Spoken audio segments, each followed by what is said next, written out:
Hey, everybody. Welcome. I am here interviewing Mark, who is a volunteer and supporter extraordinaire of recovering from religion. So excited to talk to you today, Mark. Hi, RJ. And first question for you. Well, I won't ask you to tell us your name because we've already done that. But where are you at physically in this in the universe, and where are you at in the secular universe as well? Yeah, so I am currently living just about an hour and a half outside of Los Angeles. I grew up in partly in Southern California. I am a child of missionaries, so I grew up quite a few years in Japan and China during my childhood. But every time we were back home, Southern California was where we were at. And as far as the secular universe, I'm a jack of all trades. I've got a few different things happening right now. I work a lot with digital photography, scanning photos, helping people digitize a lot of their older memories and things like that. It's a side business that I have. I have 3 little kids. I'm very involved with raising them. So, as well as a number of other little projects and things I have going on in the working world. Beautiful. So jack of all trades, really. Yeah. Getting it all out there. Beautiful. I mean, to be honest, if I were to unpack that a little bit more, a lot of my working life has been in Christian ministry, and so I do find myself in a position where I have to be a jack of all trades. I'm actually also gonna be serving tables probably in the near future, just as a way to kind of bring in some extra money. But I did have to essentially cut a career path off for myself, and just wasn't able to continue down that road. So. All right. I can talk more about that. Yeah. So how long have you been a supporter of recovering from religion? So I'm fairly new with RfR. My deconversion itself is somewhat fresh, but I've been interacting with RfR for 6 or 7 months at the most, and then I became a volunteer with RfR about 3 months ago. Yeah. Would you mind sharing a little bit more about your journey out of religion? Yeah, I'd love to. So like I said, I grew up as a missionary kid, and that brings with it a lot of identity, and it's not just, we're not just Christians, but we're overseas. We're giving up our lives for this. So I spent a lot of my youngest years in Japan, in Tokyo. And then we came back, like I said, to Southern California for a while. Then I was in Beijing in China. And early on, I was very fortunate, and I had some really great cultural experiences. I got to travel, got to see a lot of fascinating places in the world. I visited Mongolia and Tibet and Nepal, and fascinating places.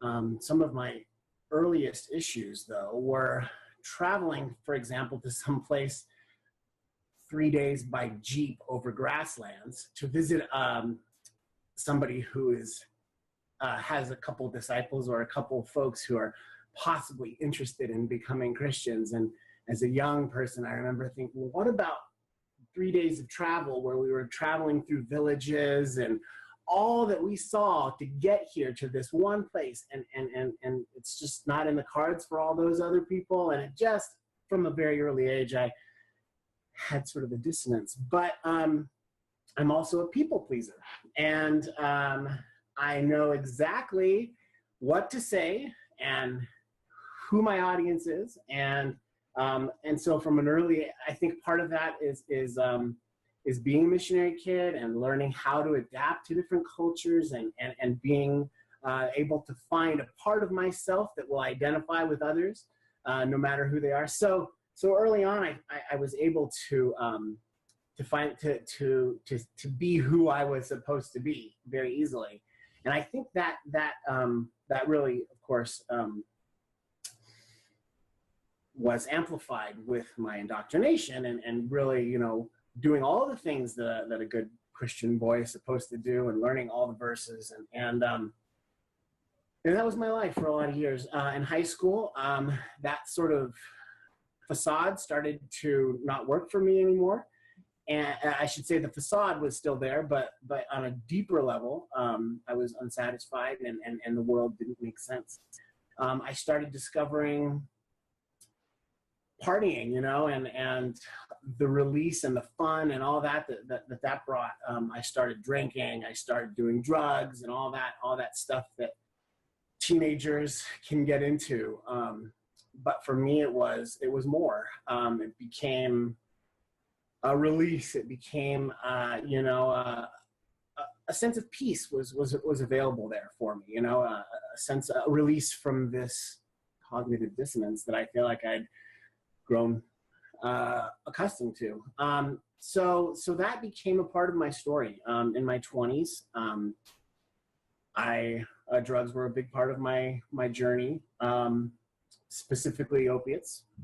I got into heroin, just sort of street level heroin, the worst of the worst kind of stuff. And I would always, it was a pattern that developed, and I would always sort of come back to the church. I'd always come back to, a church-run rehab, or, my parents would rescue me. And there was this pattern that developed of sort of being the cycle of getting rescued and being, enabling, and that whole pattern. But of course, layered in with the religion. And I would always fall flat on my face and just prostrate myself and just, I just really need help this time. I'm really giving it all up. I'm really surrendering this time. And, that was the 20s. That was my 20s. 2 steps forward, 1 step back, and from that portion of my life, what I took away was a very powerful lesson, a very important tool. And that was the power of people in groups who are willing to be honest, and that, support groups. I have been all over the map in terms of support groups, Christian groups, non-Christian groups, small groups, big groups. But the thing that I've taken away from all of that is it is possible to create a space, using a few parameters to create safety. It's possible to create a space where people are willing to, or people are able to be open and vulnerable, and a magical thing starts to happen.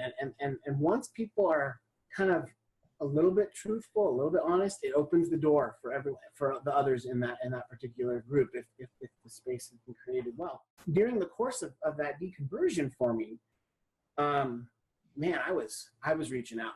It was like, I need to talk to people because of what I learned through my heroin and drug support group dealings. It's like, how do I find that? I know that exists. I know it's possible. I know the magic of what can happen with just hearing other people who've had similar stories. So where is that? Where can I find that? And, I found Recovering from Religion right off the bat.